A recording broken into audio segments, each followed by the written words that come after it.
A very, very good day to you and welcome back. This is our fifth session in our series of nutrition basics, and I'm so excited to share with you my love for fiber. Fiber is one of the most powerful and useful of the nutrition groups, and it is very, very important that we understand the amazing power of fiber, harness it, use it, and maximize the health potential of fiber in our diet. So in this session, we are going to chat a little bit about what fiber is. We are going to talk about the different types of fiber, what they do in the body, and some ways that you can get a little bit more fiber and benefit from fiber in your diet. Fiber is actually a carbohydrate. So in structure, it looks the same as a starch or a complex carbohydrate. It's a string of sugar molecules that are all bound together. But in the human digestion system, it cannot be broken down into its smaller components. If we compare ourselves to cows, for instance, cows have got multiple stomachs. In fact, the cow has got 4 stomachs, which means that the digestive process in a cow is far more aggressive and far more effective, actually, in breaking down fiber. So that's why cows can survive happily on hay and grass and fiber-based nutrients, whereas it probably wouldn't work so well as a dietary strategy for a human. So it's a good thing to understand that fiber actually is a carbohydrate, it's a starch, but we as humans cannot digest it. And that means that it goes in the top, it does its function in the digestion system, it cannot be absorbed into the bloodstream, and then it passes through at the other end. And it's amazing that it has incredible functions while it's in the digestion system. You get different types of fiber. So you get what's called soluble fiber, and what that means is that it's something that can be dissolved in water. Essentially, that's what soluble means. And then you get insoluble fiber. And insoluble fiber cannot be dissolved in water, but it rather absorbs the water and swells up.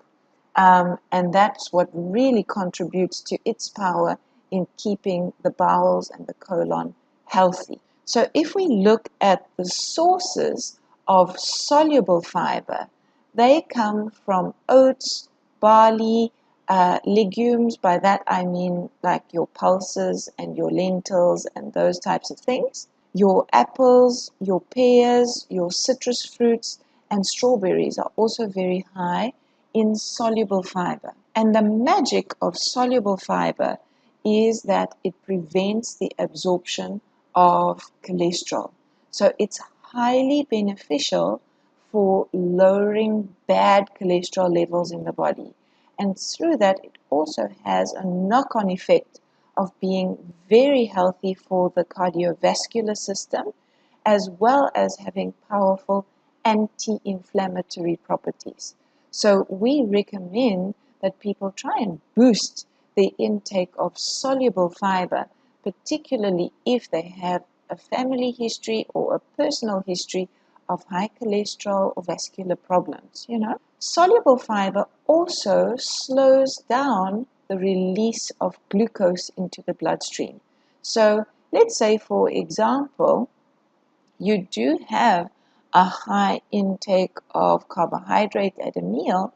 If that carbohydrate comes from a source that's got soluble fiber in it, that carbohydrate release and breakdown into glucose will be a lot slower. So those carbs tend to be lower glycemic index. And we chatted about the benefit of having more lower glycemic index carbohydrates and foods in the diet from the perspective of insulin and general metabolism.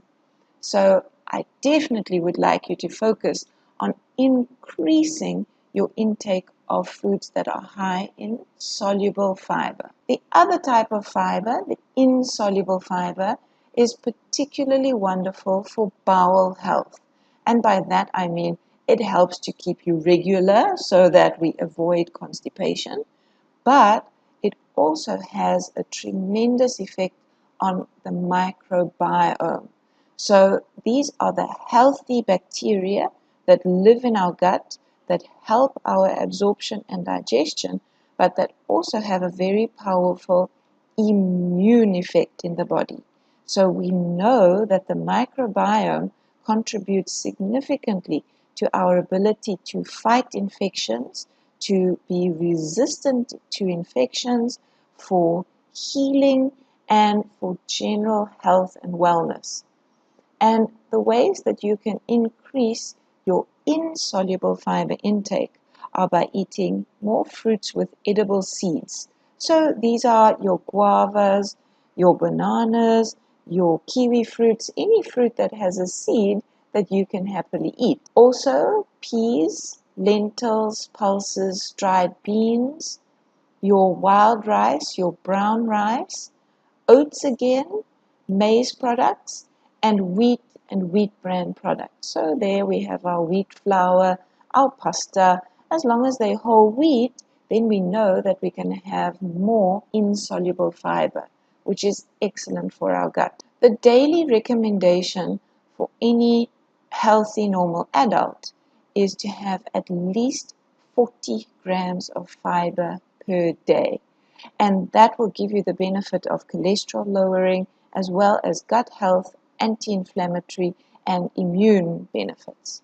So the way to do this is if you eat at least 50% of your calories from plant-based foods, so fruits, vegetables, as well as grains and pulses, will allow you to have at least 40 grams of fiber per day. I often suggest that we add a serving of pulses, whether it be lentils, dried beans, baked beans, any of the pulses, because they are pretty much the highest kind of fiber intake and the best combination of fiber that you will get. Very, very healthful, very nutritious. They also contain high levels of vitamins and minerals and are excellent for you. So try and incorporate a little bit more pulses in your diet and you will easily achieve your goals in terms of fiber intake. Later on, we are going to talk about what we call the healthy plate model, where I explain the proportions of different foods.